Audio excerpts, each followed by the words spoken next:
Welcome to the Cafe Culture podcast, a season of discussions on culture, politics, philosophy and science. So welcome everybody. I'm going to, before introducing Rachael Wiseman, I'm going to do a couple of, can you hear me? Yes. The people who can't hear me are shaking their heads. Is it okay? Is this, right. So welcome everybody to Cafe Culture. Tonight we have caféphilosophique, and I represent the Newcastle Philosophy Society within this endeavour. I'd like to just make sure that we thank our sponsors, who are largely Newcastle University and Blackwell's, for the use of their venue.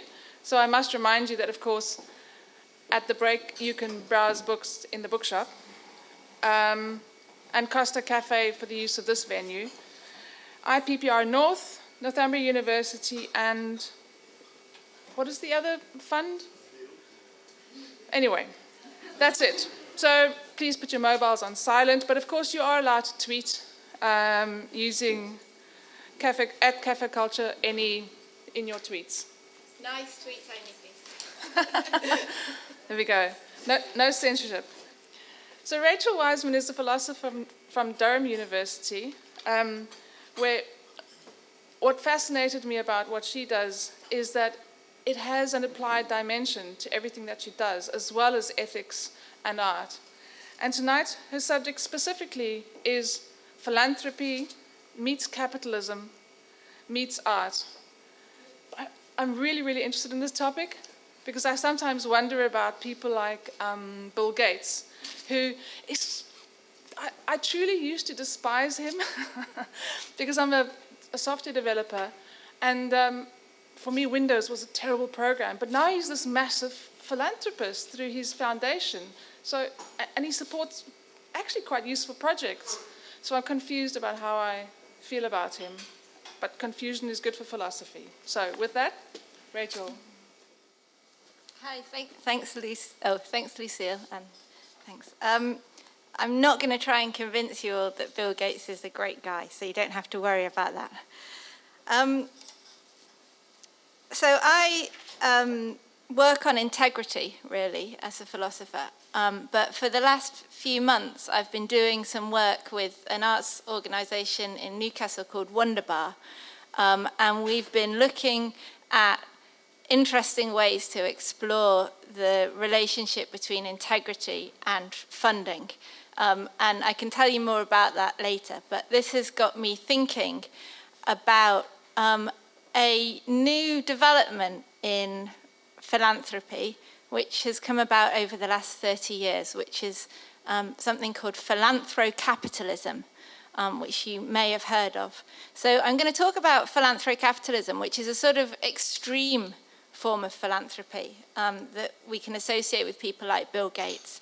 But I think that what I say has wider implications for just how we think of ourselves as and our kind of obligations when it comes to charity and philanthropy. Now, because I'm a philosopher, I don't know anything at all. I really don't. And I don't have answers to this. And one of the reasons that I want to think about this stuff is because I'm also confused.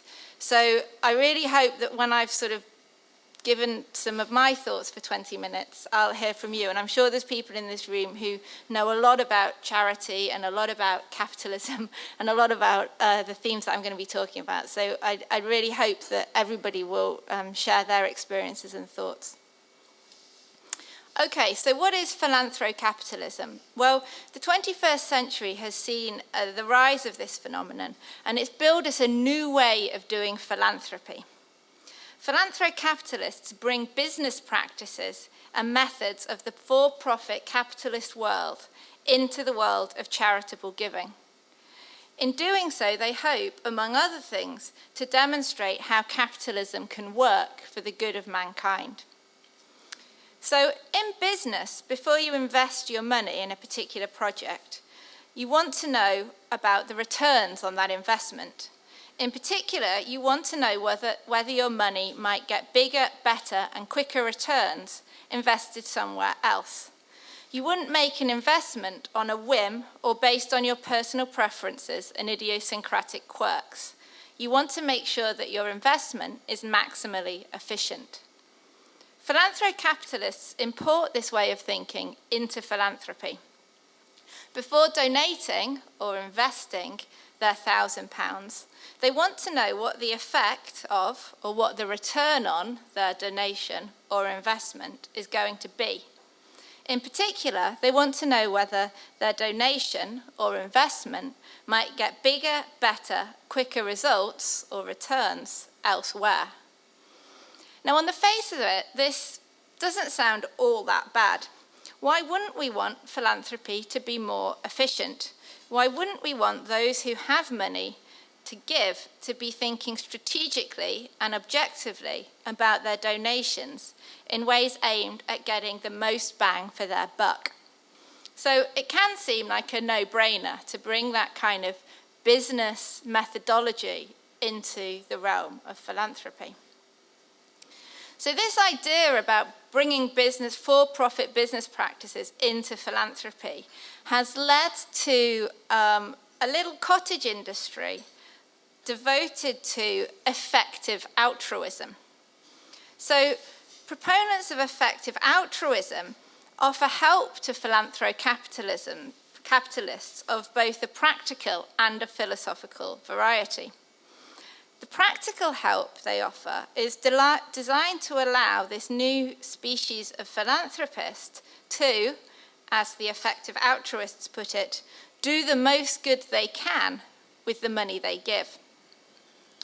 And the philosophical part aims to show that, in fact, morality demands that our charitable efforts be businesslike in the way that the philanthrocapitalists envisage. So I'm going to talk about the practical and the philosophical dimensions of the effective altruists. And this is big business. I mean, there's big research centres. There's a big one at Oxford with millions of pounds and dollars invested into the research into effective altruism. So in practical terms, researchers in effective altruism devote their time to gathering and analysing the data that will inform a potential donor where their money will make the biggest difference, where it will be the most effective. This work involves not just measuring, of course, but also deciding what's to be measured. Deciding what's to be measured means deciding what's valuable and how different values can be ranked and compared. So suppose you want to know whether you should give your £1,000 to cancer research or to Amnesty International. Researchers in effective altruism seek metrics which will allow you to compare which of these donations will be the most effective. Now that looks tricky. Effective for what? Well, suppose that £1,000 would allow Amnesty International to provide a lawyer to an individual who's at risk of judicial injustice, and by doing so, would stop them suffering 1 month of torture. And suppose that the same amount would allow cancer research to pay for treatment which would give a child a 50% chance of living for 5 years or more. Which of these is more effective? One standardly used cost efficiency measure is called DALY, or D-A-L-Y. It's less fun than it sounds. It's the Disability Adjusted Life Year Averted measure. It's the metric used by the World Health Organization to measure and compare the impact of different diseases. And what the metric does is it provides a single number which quantifies the health costs averted by an aid program, which can then be translated into DALYs per dollar. So one DALY, one disability adjusted life year affected measure, could represent 1 year of life lost due to early death, 1.67 years spent with blindness, 5.24 years of significant malarial episodes, 5.24 significant malarial episodes, or 41.67 years spent with intestinal obstruction due to a parasite.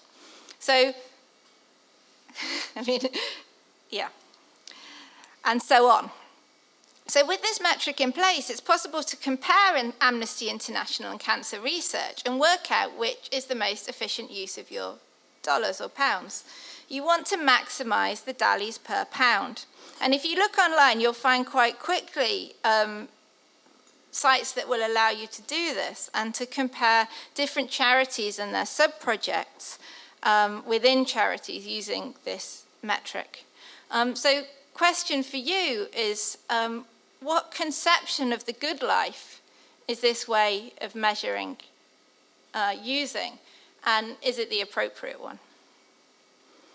So that's the kind of practical help that the effective altruist researchers give to philanthrocapitalists. They also offer a philosophical justification for this way of approaching giving. And the philosophical justification comes from an outlook associated with the 18th century philosopher and reformer Jeremy Bentham, and associated more recently with Peter Singer, and it's called Consequentialism. So according to a consequentialist, what matters to the question of whether an action is good or bad, or right or wrong, is the action's consequences. This means that when we're deciding among possible actions, we need to consider what the effects of those actions will be and choose the one that creates the best possible outcome. Thus, if I want to know whether I should give my £1,000 to cancer research or Amnesty International, I should find out which of these possible donations will have the best effect. So it's fairly obvious, it sounds fairly obvious, but in fact, this is an ethical outlook which is radically modern in its opposition to the conception of morals that comes to us from the Abrahamic religions. The Ten Commandments say, do not murder, not do not murder unless doing so produces the best consequences. So one thing I want you to think about as well, I guess, is this way of thinking about ethics and whether it's the right one. If we accept the view that what matters to the question of what one ought morally to do, it's easy to see how the claims made by effective altruists might be made to follow. In fact, effective altruists use this framework of consequentialism to make an even stronger claim. If the £1,000 donated to cancer research has a DALI rating of 1, and the same donation to Amnesty International has a DALI rating of 0.5, and you're in a position to know that, because you can look it up on the internet, then if you donate to Amnesty, you're morally responsible for the 0.5 DALIs of badness you cause. Giving to Amnesty International would be morally wrong in such a situation. Okay, so I said in the title of my talk that I wasn't going to just talk about philanthrocapitalism, but also about integrity in the arts, and that's what I'm going to do for the next 10 minutes. So when we say that somebody has integrity, we usually mean something like she's principled, she stands up for what she values, her life makes a certain kind of sense, a sense that comes from a moral perspective. A person of integrity makes her decisions about what to do on the basis of her beliefs about right and wrong and about what morality demands, and those beliefs have a certain kind of longevity. Now, there's a debate among moral philosophers about whether it's possible to be a person of integrity while making decisions about right and wrong on consequentialist grounds. And the case of philanthrocapitalism is one place where we can see that tension very starkly. And here's a little story to illustrate. Suppose Jane has a lifelong commitment to children's education. She believes that providing good education is a way of lifting children out of poverty, and thinks that teaching art, in particular, equips a child with a way of seeing the world that will improve the richness of her experience throughout her life in ways that cannot be captured. Because she believes this, Jane dedicates her life to teaching art. she takes a part-time job in a school as an art teacher and spends the rest of her time campaigning for arts funding, running free art classes in deprived areas, and so forth. She turns down opportunities which would bring her more money and make her life easier whenever those opportunities would interfere with her work. Jane, I think we would all say, is a person of integrity. And this is where the logic of philanthrocapitalism takes us through the looking glass. According to it, Jane is a bad person who is in fact responsible for the deaths and disabilities of hundreds, if not thousands, of people. If Jane had not selfishly pursued her projects, she could have taken a job in the city as a stockbroker, earned a six-figure salary, and donated hundreds and thousands of pounds over her lifetime to buying up dallies. It follows from the logic of philanthrocapitalism that it is immoral to be poor when you could be rich. It is selfish to act with integrity when you could do more good by compromise or collusion. Now, the idea that philanthropy should be effective, we're now seeing, I think, is by no means as banal as it might seem. Traditionally, philanthropy has been associated with the arts and with social reforms like libraries, universities, and galleries. But from the logic of philanthrocapitalism, giving to an art gallery isn't far short of mass murder. Here's a case that I've just taken from the Effective Out Giving literature, and I'm just going to read it. I haven't altered this at all. Most donors say they want to help people. If that's true, they should try to distribute their resources to help people as much as possible. Most people don't. In the Buy a Brushstroke campaign, 11,000 British donors gave a total of £550,000 to keep a famous painting by Turner in a UK museum. If they had given that £550,000 to buy better sanitation systems in African villages, the latest statistics suggest it would have saved the lives of about 1,200 people from disease. Each individual donation could have given a year of normal life back to a third worlder afflicted with a disabling condition like blindness or limb deformity. Most of those 11,000 donors genuinely wanted to help people by preserving access to the original canvas of a beautiful paper. And most of those 11,000 donors, if you asked, would say 1,000 people's lives are more important than a beautiful painting. But these people didn't have the proper mental habits to realize the choice before them. And so a beautiful painting remains in a British museum, and somewhere in the third world, 1,000 people are dead. So I hope none of you gave to that fund. Okay, so this second case leads us to the question of arts. Within the framework of philanthrocapitalism, it looks like there can be no funding for the arts until the problem of global poverty is solved. Okay, that's bad news for the arts. How can we respond? Well, so far we've been thinking about those with the money and how things look from the perspective of the philanthropist. We've been looking at some recommendations about how we could, or perhaps how we might be morally obliged, to treat our decisions about where to donate our money. But perhaps most of us here are just as likely to be the ones asking for money as giving it. What happens to those asking for philanthropic support in this new funding market? Well, one way in which charities have responded to philanthrocapitalism and the effective altruism movement is by getting better at presenting what they're doing in terms dictated by this new brand of altruism. The vast amounts of money on offer by the Bill Gates Foundation, the Chan Zuckerberg Initiative, and other mega donors who sign up to the tenets of effective giving are shifting the way in which charities do their work and speak about their work. Only what can be measured can be valued. Only what can be measured within a certain time frame, usually 3 to 5 years, can be counted in the metric. charities must learn to represent their work, not in terms which involve moral evaluation, politics, or appeals to justice, beauty, or joy, but in terms which involve disability-adjusted life years, GTPs, and efficiency quotas.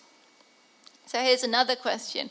What are the long-term effects of that shift in the way that charities do their work?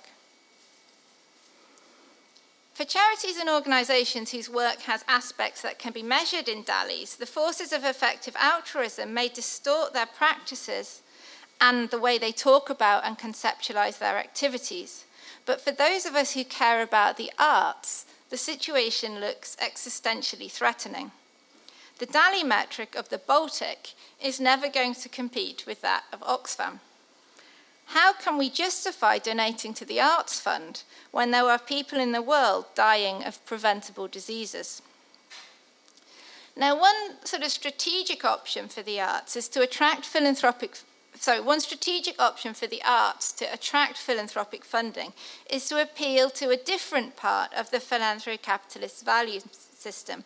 And I think this is something that canny arts organisations do. Funding the arts offers a certain kind of status and a certain kind of association that buying mosquito nets doesn't. It speaks of culture, intelligence, education, and fine taste. A philanthropist who holds back a little funding for the arts can become a patron of the arts, and that opens certain doors. This means that arts organisations are now getting good at developing a brand that the mega-rich want to be associated with, and at flattering potential donors. But this doesn't get us out of the moral quandary. From the perspective we've just articulated, it would in fact be immoral to divert philanthropic funding into the arts. It would make us like murderers. Okay, so let me end with a different kind of perspective that we might then discuss. So above, I associated the philanthrocapitalist outlook with consequentialist moral philosophy. And let me end by looking at what happens when we place the concept of philanthropy in a different moral framework. And I want to suggest that if we do so, we can see why it is that art and culture have, until recent times at least, been integral to what philanthropy is, means, and demands. And the aim is to find a perspective from which we can see why giving to the arts might be a good thing to do, even when the money one gives could have been used to save a life. So the literal meaning of philanthropy is love of humanity. Philanthropy differs from charity in the object of its love. Philanthropy is a love of humanity, while charity is a love of others. Acts of friendship, mercy, and benevolence are charitable because they are responses to another's need which spring from the love of another. But for a philanthropist, in this classical sense, the object of love is not an individual or even all other individuals, but humanity itself. This talk of acts of love reveals that we've moved into a very different moral framework from that of the consequentialist. We are now in the territory of virtue ethics. According to a virtue ethicist, what makes an action good or bad, right or wrong, is not the effect that it has, but what kind of act it is, and whether it is connected to motives like justice, friendship, benevolence, and so forth. This ethics must, of course, acknowledge that justice requires knowledge of cause and effect, and an understanding of the kind of actions that will promote well-being. But it rejects the consequentialist idea that the effects of a particular act are what determines whether it's right or wrong. For a virtue ethicist, it's to be expected that sometimes ethics demands that we do things that have bad consequences. For example, that we refuse to give false testimony, even when doing so would save the neck of our friend. Now, virtue ethics doesn't really suit the modern capitalism. And in particular, it doesn't suit the model of society in which some people get mega rich and then use their riches to help the poor. From the perspective of virtue ethics, a rich person who gives money to the starving is not being charitable or philanthropic, but is rather doing what justice demands. She is giving what she owes. As she gives what is owed and what duty demands, there is no need for those to whom she gives to ask, cajole, or compete for that money, and nor should there be any need for them to express their gratitude. To be rich in a world where others are starving is to be unjust and to live in an unjust world. Now, this has rather uncomfortable implications for those who would rather we believe that a life like Jane's, dedicated to educating children, was immoral. What's important about virtue ethics is it doesn't require us to compare the relative outcomes of different acts, but recognizes as good any act that can be described using a virtue term, like benevolent, generous, kind, just, and so forth. To act in ways that express a love of humanity is to care for what it means to be human, and to act in ways that nourish that meaning. And this brings philanthropic acts into the realm of good action. So because philanthropy in its classical sense springs from a love of humanity, it requires a certain kind of learning, not formal, but certainly philosophical, by which one comes first to understand and then to cherish humanity as such. It requires, that is, an education in the humanities. And the sorts of acts that it will give rise to are those that promote human culture and the arts. That's the end.